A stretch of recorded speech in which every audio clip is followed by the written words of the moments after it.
Good evening. So now I'm going to keep you guys waiting. We are working on time around here.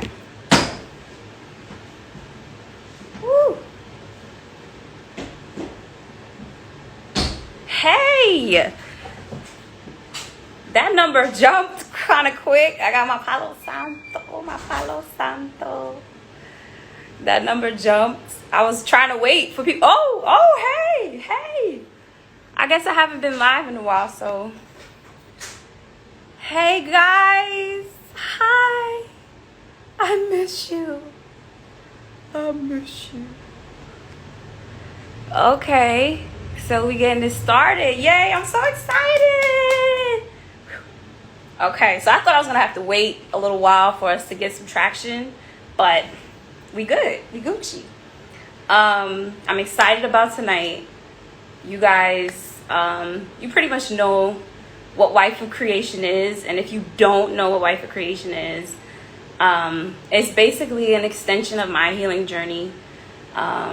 It's rooted in creation, cultivation, and healing of the mind, body, and spirit. I am really looking forward to this journey together, sharing a lot of my own personal resources and people that I work with you guys. Today is going to be great because we are going to have the internal fitness practitioner, Tracy Piper. Boom. And then I'm going to go live from the Wife of Creation page too, guys. So we have... Hi, Mama. How are you? I'm good. How are you? Good. Let me see if I get my other earpiece in just to be on the safe side. Oh, okay. It's fine. Yeah, there you go. Thank you. Right there. Yay. Hi. Okay, I'm also come live from the Wife of Creation. Also just got over there and wanna we can do 4 people trying to join the live. Is it cutting up on your end? It's on my, so let me see. Request to join. Can I do this through? I think you can see me, right? Yeah, I can see you. Oh, No, I'm okay. gonna also go live from the Wife of Creation page also. So it'll be Good. Wife, us, and so. Gotcha. It's cutting out on my end. I'm gonna see if I can switch Wi-Fi and see if it's better. Okay. All right.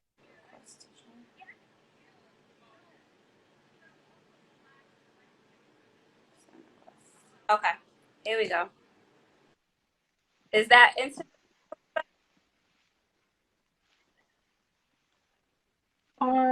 It is. I don't know why Okay. it's cutting up now. Seriously? Come on. All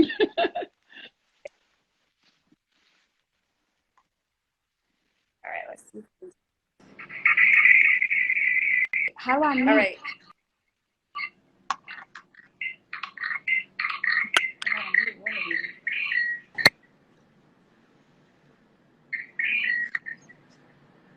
All right. Now.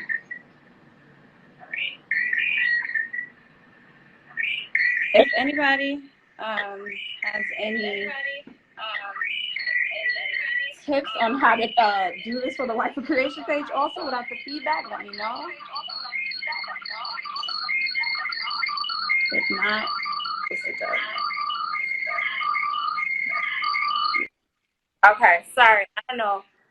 Yeah, we're gonna have to work on that. But yeah, so sorry about that. So yeah, let's just get right into it. I wanted to try and bring the Wife of Creation page in as well, but we ain't got the technology. So we're gonna keep it moving. Yeah, just tell us a little bit about yourself, what you do, who you are, and then we kind of will open the floor. Sure. So, hi guys. Thank you for having me here, Shia. I really appreciate this. I am actually originally from the Virgin Islands. I was born in St. Thomas, but I was raised in Tortola, so I consider Tortola really my home in my heart.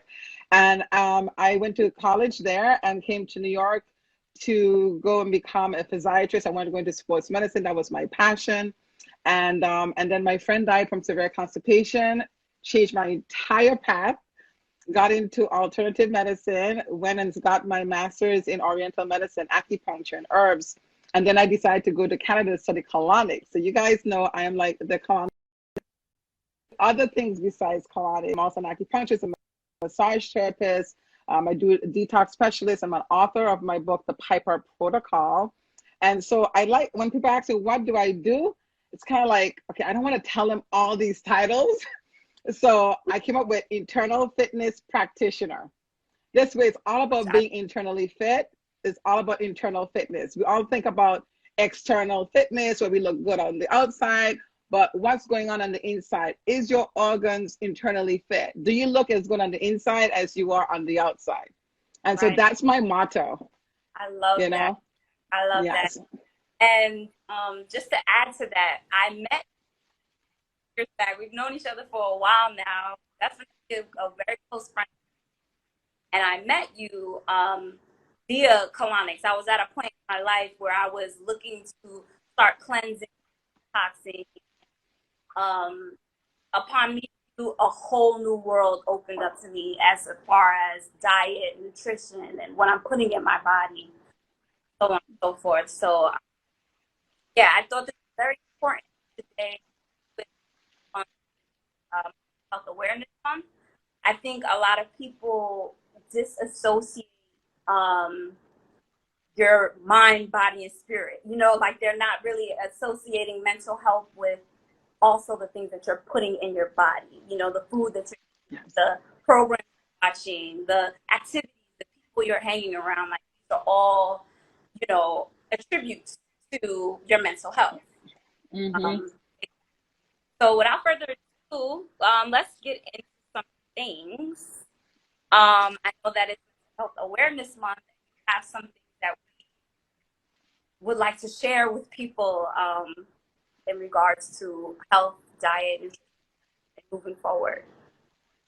Well, yeah. So, I mean, since May is Mental Health Month, I thought this was a great opportunity for us to talk about how diet affects our brain, the importance of that, what we put inside of our bodies, and how that affects our mood on so many different levels. How we, how people look at us when they see us out front. How our shen, which is shown in our eyes, how is that going to be portrayed based upon what you put into your body? So if you have a lot of sugar in your system or junk food, a lot of preservatives, is your shen going to be shining bright? Are you going to be like, yes, hi, I'm electrified?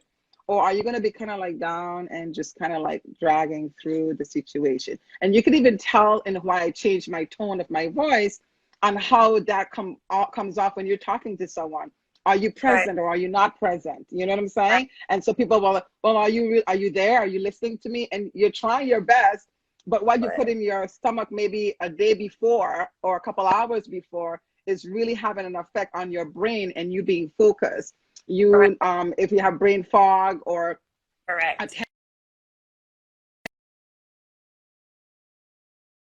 on how our brain is gonna react, how it's gonna be perceived. And the gut-brain barrier, it's connected. So sometimes we forget that the brain is part of the whole body thing because it's way up here and all the other organs are down here.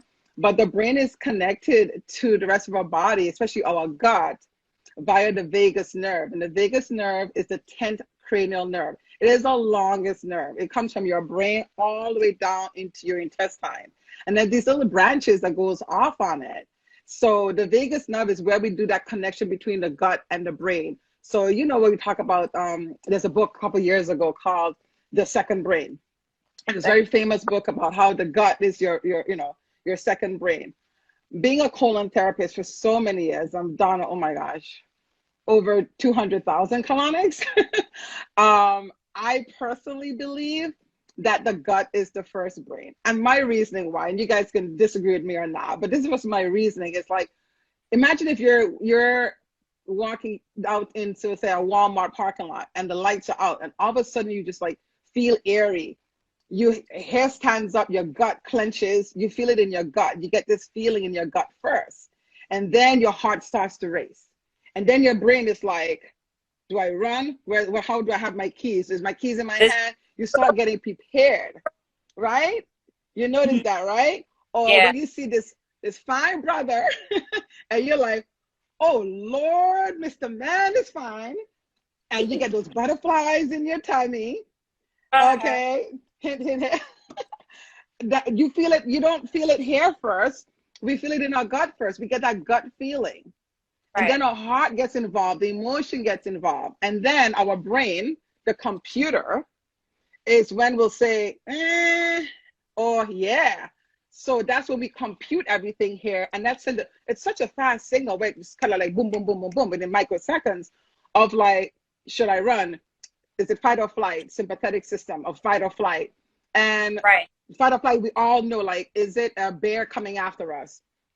Is it perceived danger? And that all comes from like your gut and your brain connecting together, that sympathetic system. And then that's when we can get stuck in that, where we're like always on, always in an anxious state, or if we have post-traumatic stress syndrome, all these different mental situations that may be going on in our life from not even present, but in the past, that is still in our system and is stored in our gut, can still have that. So are you stuck there? Or are you in the can you come out of that and go into parasympathetic state where you can rest, digest, and relax? And Take that's deep breaths a in. point, because for me, on a spiritual aspect, I've heard of the vagus nerve, and I've heard how it interconnects with spirituality and how that's your. I think that it's important for people to know and understand that connection between your gut, your spirit, your mind. It literally, like you said, starts in the gut, what you're putting in your body. That's why a lot of people that are heavily into meditation and heavily into spirituality, they are either vegan or they don't really eat heavier meats and things of that nature, because that enables them to have a connection to source. That enables them to To have that higher spiritual self. connection, that gut. So I did want to focus on the gut, and so hold on. And you guys can still hear, right? You guys can still hear everything. I know it was going in and out. It just keeps going. Yeah, it keeps going in and out, but I can get it. I can get it. I think they can get it.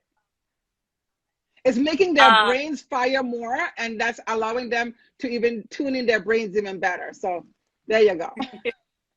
but yeah, no, definitely. And I did want to actually open that conversation up too. You know, vegan versus not vegan, meat eaters versus not meat eaters. You know, where do you stand in that? What do you more so suggest? What is your personal take on it? And, you know, just some information that people can kind of make a better decision, you know? That is such a personal choice, but I I'm a type O blood type, and so I ate everything, and then I got into the blood type diet, and I followed it very strictly for a while, and I noticed that I felt better. A few years back in 2008, 2010 actually, sorry, I started dating a raw foodist. Mm-hmm. And so I went completely raw. I was going through a health challenge with my thyroid. And I went to the Ann Wigmore Health Institute in Puerto Rico. And I did my blood work before I went there for 2 weeks, did their program hardcore raw. And then I came back and my doctor checked my blood type and he was like, this is impossible. This is impossible. And I'm like, what? It's like, there's nothing there. And I'm like, oh, well, I'm gonna keep up with this raw thing. So I was raw for 3.5 years because it changed my life. Even though Wow. it was raw for a long time, it changed my whole, everything changed. What I did notice, if I'm being completely honest, as a massage therapist, I do deep tissue massage. Okay, I looked great. I glowed. I lost weight. I looked amazing. But I didn't have that energy that I used to have to do deep tissue massage. So I noticed that a little bit. I did Right. over after the 3.5 years, because I can't eat a lot of certain things that most people can eat. So like on a vegan, I kind of went more vegan, but it was so limited for me because I don't do beans. I don't react very well with beans. So I was so limited on so many things that I could do. I tried the whole Dr. Zebi thing, but there was so much things that I couldn't eat that was affecting me personally. If I feel like I cannot listen to my body. So if I'm doing my like my all raw, or I'm doing like summertime's great time to do all raw because it's hot. I'm in LA right now, it's hot. So I've been on juices and smoothies and salads. If I feel like, oh my gosh, I need a piece of meat, I will have a piece of meat. It's not a Right. regular thing for me. But if I feel like, oh my gosh, I'm feeling it, and I'll just cut a little bit, and I don't need to have a big thing. I'll just have a little Right. something, and then that's it, and then I'm good, and I'm good to go. So I kind of listen to my body. There are a lot of people out there that are vegan, they're hardcore, they're like, Tracy, I can't believe you're talking about eating meat. Um, but if you are vegan and you still, like someone said, if I don't eat meat, I get weak. So like somebody just said, if I don't eat meat, I feel weak. So what is your blood type? How is it affecting your system? I also feel that it's important before making a decision that you clean your body out. Because sometimes people will say to me, I went vegan or I went vegetarian and I didn't notice a difference. Well, did you clean out the foundation first? So Mhm. you wanna, it's kind of like you want to build this beautiful glass house on a rocky foundation. Where do you want to go from being a vegetarian to a meat eater? You want to go from meat eater to vegetarian. You need to come up with a clean slate so you can actually feel and see what's really happening with your body and make a conscious decision about it. So in my book, The Piper Protocol, I know that everybody is not going to go vegan. No, not everybody wants to be is going to be vegetarian. So I don't want to exclude. So I'm like, okay, so this is how you will go from a meat eater, and if you want to just get a little bit more cleaner eating and go into vegetarian and go a little bit of raw. When you did all 4 weeks or 3 weeks, I should say, where did you feel your best? Where did you feel like, you know what, everything is firing, my synapses are firing, I had more energy, my brain was more alert, I was more kinder, I wasn't snappy, my poops, yes, I'm going to talk about poops. My poops were full and formed, you know what I'm saying? Things were, you felt it coming out of your system much better. You notice your elevation. People said to you, oh, you look better. Which Right. one? Then you're like, so then you get to raw, and then you're like, okay, well, I don't want to be raw forever, Tracy. Which week did you felt your best? Then go to that and find a nice balance for you. You Yeah. know, find a balance for you. Like for me, like the other day, I made some chickpeas for the person I'm working with right now, and I was like, oh, chickpeas is sprouted it, everything. I couldn't work the next day. It was a beautiful salad with chickpeas, wonderful. I couldn't. It didn't work for me. I had to literally go and give myself an enema and do all green juices for a whole day before I could like literally be myself. I was bloated, I was cranky, my joints hurt. It just wasn't for me. And I think that that's an important point that people may not be aware of as well. Like, people go and they make these decisions. Oh, I'm going to be vegan. Oh, I'm going to be vegetarian. Oh, I'm going to, but they're not really aware of their blood type. They're not really aware of other things that contribute to what you should be consuming in order to properly, you know, give your body the nutrients it needs. I And think and that and exactly, I agree with you. And also with like vegan, like what are you? Are you a are you a true vegetarian, or are you a junk food vegetarian? right. Are you a vegan, or are you a junk food vegan? Not because you don't eat meat means you eat well. So if you're eating pizza and you're drinking sodas Yes. or a sugary drink or kombucha, 3 of them a day, I'm just saying, pizza is vegan, right? Or you're eating, Right. I don't know, some chips or something. Yep. Yeah, that's what I'm trying to say. And I've had people who had come to my apartment, and they'll have like a General Chow chicken, but it's and I know it's called seitan, but I call it Satan. So I just put the and the rice base. It's tofu. It's all these things that's clogging them up. So the whole plate, there's nothing green on it. or if there's something green on it, it's been cooked to the point that it looks almost brown. So how much Yeah. life force is in there? How much electricity is getting into your body, into your cells? And what can you do to cook with, or fruits you can eat, or vegetables you can eat that can help nourish your body internally? Correct. And I think that that's what's important to focus on, in the sense of how much, like, so if we are cooking our greens, how much taking the life force out of our food. I think that a lot of us think that food is not supposed to, this just pleasurable thing. It's supposed to um, feed our bodies the nutrients that we need, in order to sustain ourselves, and if we enjoy the things that we eat, fruits, vegetables, I was told that we're supposed to be, what is it, fruitarians, or we are a fruitarian, as a species, as humans. We are to consume mostly fruits and vegetables, from what I've been told. But obviously, everybody has their own Opinion. thing. But Right. that regardless of what your thing is, it's important to make sure that you are getting the proper nutrients. So whatever you're cooking, how you're cooking, to be aware. There's a good tip, like say for instance, say you're cooking some broccoli and you already cooked the broccoli, you still want to have a little crunch in it, right? But then if you leave it in the pot, or even if you take it out of the pot and strain it, it'll still start to keep cooking. And then by the time you put it on the plate, it's a different color. It's not that bright, vibrant green anymore. So what you can do to stop the cooking process, so you still have some electricity, that you can still have some life force in it, is when you still have that crunch in it, you take it out and you put it in the ice bath.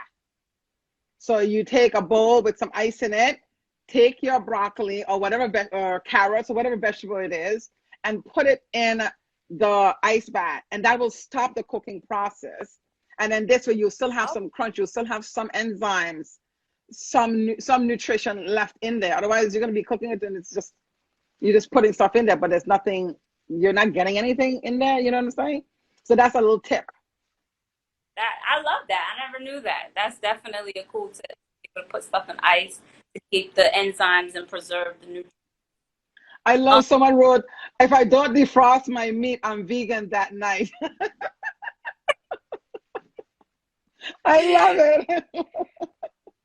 I love it. And even for people who do eat meat, is like food combining. I'm a big thing about food combining.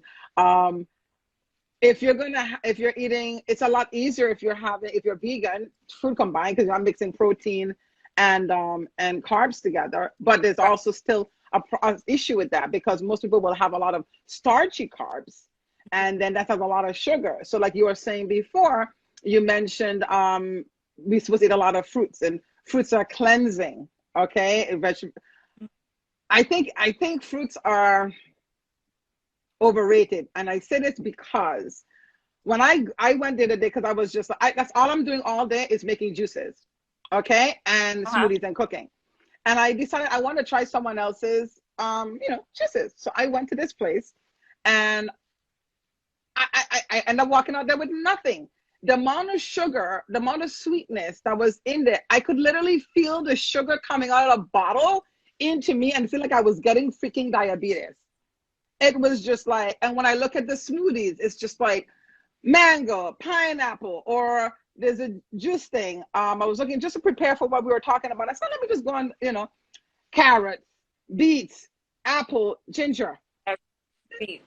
It's all sugar. If someone is pre-diabetic, or someone has diabetes, and they go on the internet, how is that helping them? They're gonna be like, well, it says that this is vegan, this is healthy, but it's pure sugar. You just spike their sugar levels, the insulin levels off the roof, and now their numbers are off the charts. So have more greens in your smoothie, and not just do juices alone. We need to have fiber. So juices is where you take all the fiber out, and you can use, and I prefer to use a masticated juicer than a centrifugal. So centrifugal is when it's a lot of speed, And when I first came out, started juicing, be honest, I couldn't afford a masticated juicer. I got a centrifugal. It was $99 or $50. I used that until I could upgrade. You know what I'm saying? Isn't it upgrade? Right. Yeah, yeah. So I did that until I could do it, and then I would do the juices and drink them right away because they start to oxidize after a while if you have a centrifugal one with speed. So then you end up like putting it in the fridge for like 2 days, and then it has no life force in it. You know what I'm No life saying? force. So, right, exactly. So if you have that type of juicer, make it, drink it. Done. Okay. If you have a masticated juicer, which is like slow juicer, like it's grinding like your teeth. Okay, like Omega has like amazing juicers. If we save up $20, put a little piggy bank. This is my juicer box. Okay, $10, $5, $1. If you want Listen, to pay when for that it, nice pair of jeans come out or those nice pair of shoes come out, we don't think twice about it. Our health is our wealth. Let's keep it real. Our health, we will think twice about, oh, a juicer for $250. You're thinking that bad about that trendy outfit that's out there. So we need to put our emphasis in the right place, our health. Because if right. you're making a lot of money or you have all your fancy stuff and your health is not in order, you're gonna spend all that time trying to get healthy. All that money you made getting healthy, or time trying to sell those bags or whatever to get healthy. So let's take the energy and the emphasis on getting healthy first. And then we throw a little something out there. That don't mean we don't have to look cute. We can have a cute bag, but make sure you get that juicer first so you can glow, have your skin glowing, and you feel good and you prep. And now the bag is accessory to you, not you the accessory to the bag. That I love that. I love that. And I Good. think that that's something that we definitely, as a whole, as a community, focusing more on in terms of our health, our internal health, what we're putting in our body. I know that I have a few things written down here that we've discussed in the past that I definitely wanted to get to so that people have a clearer understanding and what we're trying to do here in terms of just generating information and giving it to you guys and offering it as a resource so that you guys can make these decisions and know what's actually going on out here. One of the things that I know that you talked was about how we break down our foods. I know for some people who are still, I'm more, but people who are still eating meat, they tend to think, I'm going to have a chicken salad or I'm going to have a salmon salad. And I know that through my experience too, there's a certain way and a protocol in the sense of what you're putting in your body and how you put it in your body. So if you're having greens versus meat, that should happen at separate times and not at the same time. So can you kind of elaborate on? Absolutely. It's not just what you put into your body, but the order in which you put it in. You don't want to put all this beautiful, healthy, even vegan food. An amazing vegan meal. Let's say someone has it right, but then you put everything in and it creates a traffic jam. Mm-hmm. Think of like, on the 405 or on the Brooklyn Bridge with the traffic jam. That's what's going to happen in your body. So for what you're just saying, you want to drink something about 20 minutes before you eat. You take your digestive enzymes. After the age of 30, our bodies drop about 50% in the production of our digestive enzymes in our body. This is why the rate of pancreatic cancer is so high, because we don't take the time to chew, and we drink and eat at the same time. You know what I'm saying? So when we drink and eat at the same time, we're diluting those digestive enzymes, that hydrochloric acid, and now there's nothing there. The food's sitting there like, okay, I'd like to, and the stomach keeps churning, trying to break that food down. Unfortunately, when that happens and the food is churning, some of it can come up, some of the acid and then you reflux. You're going to go grab an antacid. Next day you go to the pharmacy, I'm going to get me some X-Lax. I'm going to get me an antacid. This keeps happening. You go to your doctor. They're like, oh, you need to take a Pemazole or one of those things for the acid. that's going to make your stomach stop producing hydrochloric acid. The problem isn't that you have too much acid. The problem at time you diluted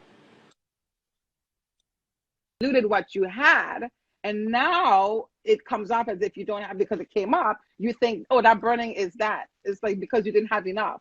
So if you take digestive enzymes or some hydrochloric acid capsules with your meal to help your stomach break that food down, you take the time to chew. You've got to take the time to chew. Satiety in the brain. We're talking about how diet affects the brain. Okay, this is the topic today.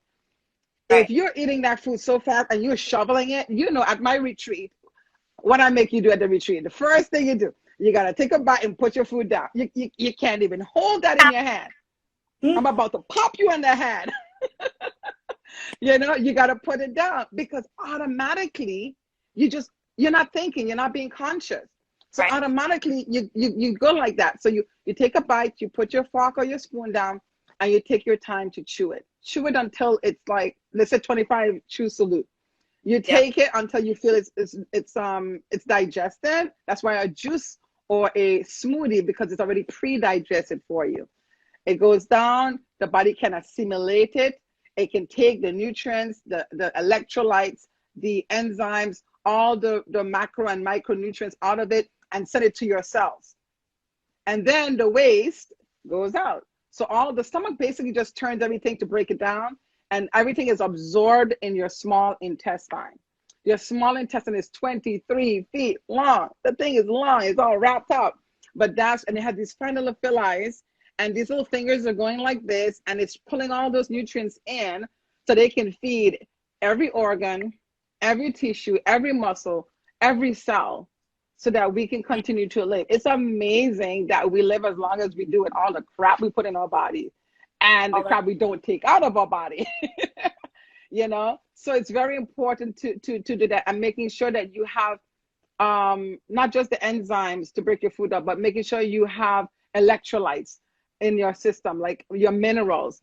It doesn't matter if you're eating all this healthy food, if it's overcooked or it doesn't have enough minerals. If you don't have enough minerals, vitamins can't be turned on to work. Right. It's kind of like the minerals or the electrolytes are the catalysts to help things to move on. You know what I'm saying? So it's very important to take the time to chew, and then you got to wait 1 hour. I know people are like, what? 1 hour after you eat to drink. The reason why you want to wait that long is because the food is in that stomach for 1 hour, churning and trying to break down into chyme so that it can be liquefied enough so they can be absorbed into your body. This is why juicing, it goes directly into your system. And you don't want to have a lot of sugar, because now you have no fiber because you did a juice, and it's all this sugar, and it's just like, boom, sugar right into your system. Spiky. You might as well have had a Snicker bar. What's the difference? You know? That's what it's with. And that's why I did want to focus on that and kind of stick a pin here, because a lot of us are having difficulty, whether with our food, going to the bathroom, we're not going regularly, and we're just thinking these are things, that's just me, that's my body, that's just me. But in all actuality, it's the way you're eating your food. It's the fact that you're not fully giving your body its time to digest, and you're drinking and eating at the same time. Yeah, because when you go to the restaurant, they very... bring you water, right? When you go to the restaurant, they bring you water. Then in the middle of eating, they bring you more water, and then they're like, "You want some more to drink? Can I refill for you?" And you feel like you must, and no. So when I do go out, I don't eat out that much, but when I do eat out, I will have whatever I have to drink first. I take my enzymes. It takes them, if you think about it, takes them about 20 minutes before they bring your food. That have time for those digestive enzymes to go in there and get ready for that food like a glove, like a baseball glove. I'm ready now. I'm ready. Yes. And then you eat your food, and they ask you, "Oh, would you like something else?" "No, thank you." Right. When you go home, in New York City, by the time you get on the subway or through traffic and you get home, it is more than 20 minutes, more than about an hour. You kick off your shoes, you take off your clothes, you can take yourself a nice, lovely bath. Then you put on your little robe, you sit down with your glass of wine or something to drink, and now you can enjoy it. and it has no traffic jam with the food that you ate. Yep. And you just save yourself some money too. Because you're That's the rest I of know I sound cheap, right? I sound cheap. I I love sound cheap. I'm keeping it it. real. We are doing here. We keeping it real. We keeping it real. One Someone other had asked a question here about digestive enzymes. What type of digestive enzymes? I don't want to forget what that person wrote. okay. There's different types of digestive enzymes. I like Renew Life. Renew Life brand. You can get it at Whole Foods. I also like Digest Gold. Digest Gold has a Digest Gold and Digest Gold AT Pro. So it means that it activates energy in the ATP, which gives us energy. The brand is called Enzymatica for Digest Gold. Also, Garden of Life. If you like Garden of Life, Garden of No, Life also has as well. okay. I was gonna Uh, attempt to type all for everybody to see, but those names started getting real crazy. So we're gonna maybe have to okay, set the subscription after, for anybody who wants I'm putting some of it in. Okay, there you go. It'll help. It'll help some people. There you go. And I'm not a great typer, but I'm doing good. You What? Great. You There you do go. great. Um, All right. okay, so we still got a couple more minutes before we get to the Q&A. Had a few Q&A Mm-hmm. from the prior few days.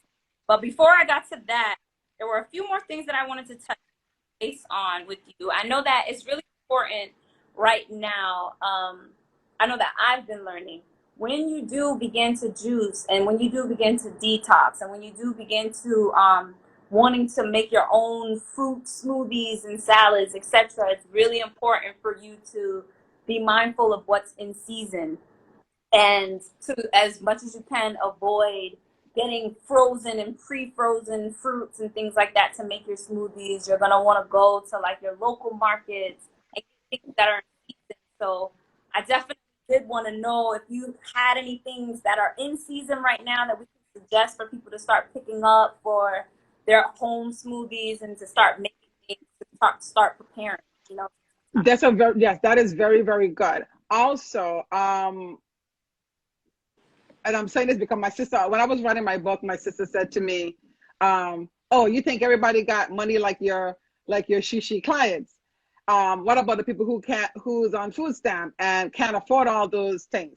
So in my book, I wrote the energy soup I sell at my retreat. It's all organic, but you can feed like 8 people on one Vitamix full of stuff, and that meal is not going to be super expensive. So I'm saying that because sometimes people can't finish up. If you have a big family and they're not finishing up the like raspberries, we bought some raspberries the other day, and I didn't use it in 2 days. I just threw them away. Oh, $6. So I do get some from. Listen, I told you, we're keeping it real here. Yeah. Some fruits like that, I keep them. I get them frozen. Or if your bananas are starting to go, you peel them, you cut them up, and you put them in the freezer. Mm-hmm. For people who might be here, have people who in their life who may have diabetes. If they look at all these smoothies, it's banana, banana, banana to make it creamy.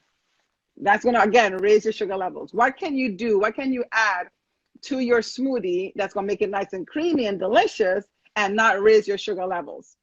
You can add coconut meat, young coconut meat. You can add avocado. You get a nice fat in there, nice and creamy, and it does not change the taste of your smoothie. Another one that you might not think of that I got into because my dad had prostate cancer and I had to make all these food for him that had no smoothie, no sugar this and no sugar that. Zucchini. You get a zucchini and you cut it up just like an avocado and you put that little baby girl in the freezer and it will make your lovely smoothie so smoothie that you swear it had banana in there. Wow. And it does not raise your sugar levels. It does not feed candida and it does not feed cancer. So Wow. anyone in here Okay. who's pre-diabetic or have diabetes. And I want to focus. I want to stick a pin there for a second because, like you said, it doesn't feel so. For you guys that aren't aware of Candida, which is a yeast that grows via lots of sugar, that nature, and obviously cancer is also fed through sugars and things of that nature. So this is why it's important for us to know these alternatives. I never knew that you can versus a banana to have that same texture. But for myself, I have struggled with fibroids, and as a woman, um, estrogen feeding foods and things that have sugars contribute to your fibroids. So knowing things like that are very helpful. Can we do an IG live on fibroids? For sure, we have to. Please, especially us Black women, we do not know what to do with them, or we get rid of them surgically and then they come back. I would love to do IG live. Anybody think that's a good topic? Comment it, yes or no, what you think. Definitely.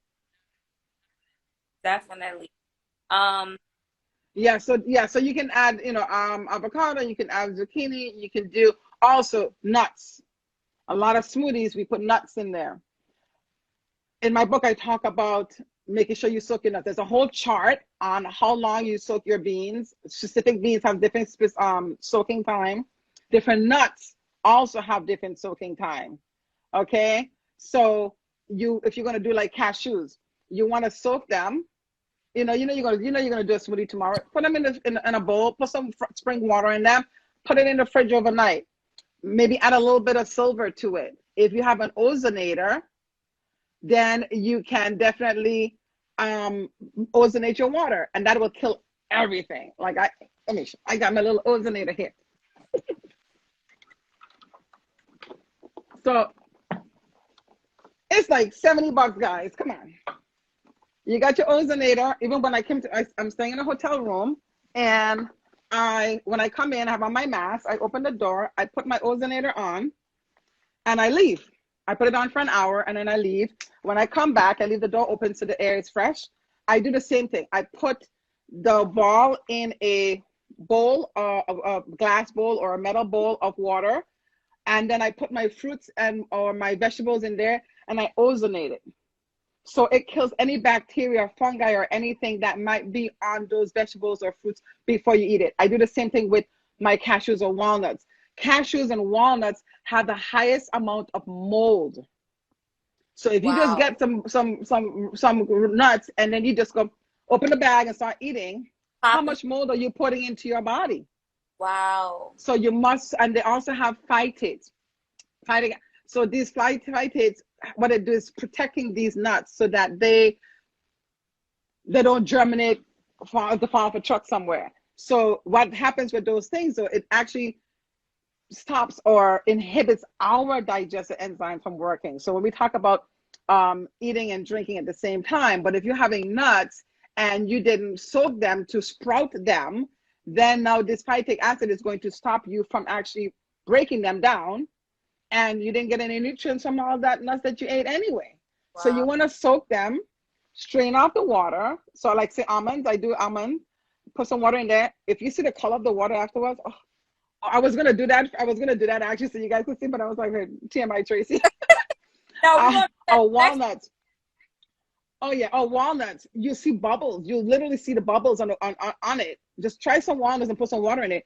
Within seconds, there's bubbles coming up. And then, so you want to make sure that you soak those things, you strain it off. I rinse them like 2-3 times. And then now they're ready for me to put in my smoothie. Mm-hmm. Okay. Again, you can use the young coconut meat. And also, you were talking about Candida before. We have a mutual friend, Tahira, and he got me into because sometimes, like we talked about before, sometimes people don't have the money to go and buy this particular Candida cleanse and that particular Candida cleanse. So when you wake up in the morning, you do your oil pulling with your coconut oil, and you finish and you brush your teeth. Get the young coconut meat from the freezer. You get it at Inner Echo, I think it's the brand from Whole Foods. Open it up, put it in the fridge the night before, and you eat that on an empty stomach. It will start going in and covering up your intestines. These are simple things that we can do. Coconut has specific enzymes that help us You break down do and fine with kill. So you can do, I mean, you know, we got a lot. time out. She's So like, that. time out. Because you've introduced oil pulling to me, which you kind of ran over that. You didn't even stop there. We definitely break that down to people, the benefits of oil pulling, why it's important to do that first thing in the morning when you wake up, before you brush your teeth, before you do anything. But now to know that you can do that and then go eat the young coconut meat behind it, that you just can't get that. Can you Yeah. break Coconut, what? yeah. HPV, as you hear now, they're having all these vaccines for HPV for our young kids with HPV. The nutrients that is in coconut actually help to get rid of HPV. So you can coconut oil, young coconut meat. So you want, like, remember I keep saying young coconut meat, not the old hard coconut meat, because that can raise your cholesterol levels. So the young coconut meat is very important. That's when you get the most nutrients as well. Same thing with like young kale, sprouts. These things have more nutrients in it.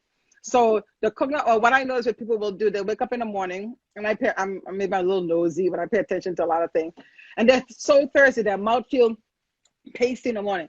They grab some water and they just go, all that bacteria in your mouth that makes your mouth feel good. You just swallowed all of that down into your tummy. And then you want to know why you feel like crap or bloated. You just sent a whole party down up in there. So you want to rinse your mouth out. If you want, you can rinse your mouth out and spit that out. And then you can do your oil pulling. So that's what I do. I get up in the morning, I rinse my mouth out, I spit it out, and then I put my oil in there. And while I'm like oil pulling, it's 10 minutes. You'll be surprised. It's 10 minutes if you're sitting there like 10 minutes, 10 minutes. I put it in there. I go to the kitchen. I get Nico's bowl. I rinse out his bowl. I put his food down. I go to the kitchen. Okay, here's my nuts I had soaking last night. Strain that off, rinse it off, get that ready, get all my vegetables ready for my juice or my smoothie. Sometimes I'm there for like 15, 20 minutes. I forgot that I'm still. Get your oil So pull. 10 minutes do go by fast. Do not spit it in the toilet. Do not spit it in the sink. You must spit it into the garbage pan. I talked about this on Pix 11 a couple months ago about oil pulling, the whole benefits of oil pulling. And then afterwards, you brush your teeth. Right. You know, you can whatever toothpaste you want to use. You can do baking soda. You could do your own with baking soda. You could put a little bit of sea moss in there. You could put some charcoal. I mean, I like to do like baking soda and charcoal together with a little bit of silver, and put that as a little paste together, and some coconut oil, and brush your teeth. You can do whatever you want to do, whatever toothpaste, but just try to make sure you get a toothpaste that is fluoride free and SLS free. Okay, and then you wait afterwards. Yeah, and then you have your breakfast, preferably not a whole bunch of sugar,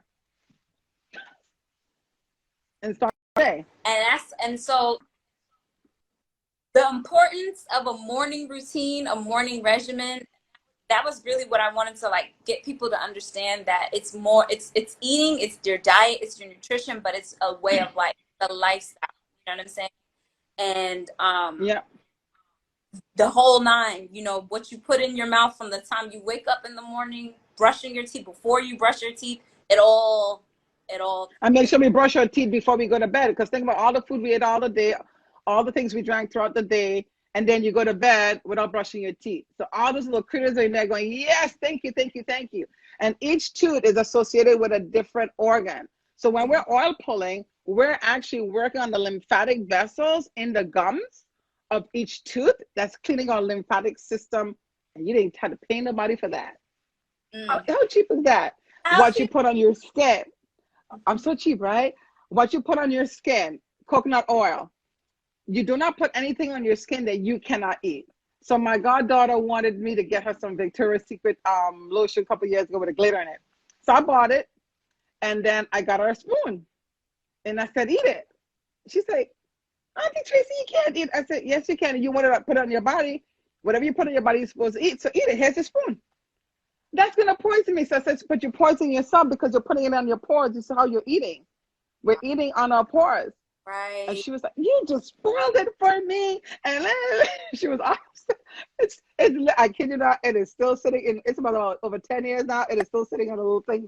But you proved that point. And I mean, I've never heard it in that way, but when you say it that way, it makes the most sense. You don't want to put anything Yeah, you're not going to put in your mouth. You don't want to affect the yeah. organ on your skin is the Because you're largest. eating it. Exactly. Your skin is your largest organ. It's connected to your lungs. So whatever you put on your skin, you're eating in your body. So, make sure that you take time to do a skin scrub. You know, do you just put organic oil? Yeah, I just put coconut oil. I got a big batch of coconut oil. I have one in the kitchen. I put some in a nice little jar. It's over there, and I have that in the bedroom. There you go. It That's ain't gonna do nothing. It ain't gonna do nothing. And you can even use it for like a lubrication for some fun time too. I would Did you get that? I'm a Scorpio. I'm sorry. I had to, that part had to come in. It'll taste good. Oh, well, I definitely wanted to. Wait, before we go, we have 1 minute before we go. I wanted to, oh my gosh, so much to talk. I feel like we need to do another one. I want to talk about some nootropics really quick. Nootropics. Nootropics are these, we know about adaptogens and adaptogenic herbs and so forth, like ashwagandha and so forth. But there's these specific herbs that are called nootropics that affect the brain. So I want to talk about it. Like I make this smoothie this one is called New Brain, and it has all these nootropics in it, like lion mane, which is an adaptogen as well. I also put cordyceps and energy for energy, power, and endurance. So this is like, if you don't do coffee and you need some energy for your cells, cordyceps is the mushroom for you. It also has bacopa in it. Bacopa monnieri is amazing. It's called the smart herb. It is amazing for increasing cognitive function and improving your memory. Also, if you know someone who's early dementia, Alzheimer's, or, oh my God, I can't remember where I put my keys down. Hyperzyme A. I definitely. Huperzyme A is very good for focus, short-term memory, and there's studies that show that if you take this early on through dementia or Alzheimer's, it will reverse. Unfortunately, if you wait till it's advanced, it doesn't do anything. But if you start noticing that you can't remember where you put your keys, or what was her name again? Oh Lord, those little things. Just start taking some stuff that you can do. Other things you can do, like sage. Make some butternut squash. Bake some butternut squash. Throw some sage in there. Sage is also very good for your brain. It increases cognitive function and good for Alzheimer's. Turmeric. Turmeric reduces inflammation on your brain. Turmeric and coconut oil again. MCT oil. We talk about MCT oil, medium chain triglycerides. Add that to your smoothie. Okay? And so turmeric and coconut together will help reduce the inflammation on your brain. Okay? And the more inflammation we have on our brain, the less we can't think. And that goes on with aging. It's part of aging. But we can literally take bacopa and we can start having what we call neuro regeneration or neuroplasticity, where our brains can actually start regrowing new cells, new synaptic levels. Your gut and your brain, we talked about before, serotonin, that feel-good neurotransmitter. 90% of that is made in our gut. Only 10% is in our brain. But the only reason how that can make you feel happy and full and not depressed and anxious is if our colon is empty, it's not full of crap. And then the neurotransmitter can come out of the walls, and then you can actually get the benefits of it. So when you go to the doctor, say, I'm feeling depressed, and they give you Prozac, that's only affecting 10%. Why are you affecting 10% instead of 90%? Correct. So gut, clean out your gut, get a colonic, get an enema, do enemas at home if you want. I have a whole thing in my book, The Piper Protocol. It's on Amazon, on how you could do your own enema at home on your own. Okay, yeah. And if you have any more questions, you could DM me. Yes, definitely. You can find Tracy on her website and her Instagram, Piper Protocol. The Piper Center. Yeah, the Piper Center. Piper Center. And then the book is called The Piper Protocol, correct? Mm-hmm. And I just had like 2 questions. I wanted to get to 2 Q&As if we can. Absolutely. Somebody asked, How do you guys deal with unhealthy cravings while trying to maintain a healthy diet? Oh, great question. When you have that sugar craving, lemon water. Lemon cuts that sour, cuts the craving for sugar. It's not you that's craving the sugar. It's the candida. It's the bad bacteria that's craving it. So sour helps to cut that. Drink some lemon water. That helps. It also helps your liver to detox because lemon has an affinity for the liver. Next one. How well? What are some long-term effects unhealthy diet can have on your mental health? Oh my gosh. By schizophrenia. Dr. David Perlmutter wrote a book called Grain Brain, and he showed that when they took bread away from people who were diagnosed with schizophrenia, their schizophrenia symptoms went away. Wow. To 2 weeks, they took them off. On the third week, they give them back the bread again. Schizophrenic symptoms came back. Wow. It affects your mood, anxious, depressed, depression. Taking that sugar out will make a huge difference. Too much salt, having the wrong salt, not only for high blood pressure, but also swelling you up, having having like swollen, also your kidneys, all these things. So making sure you have like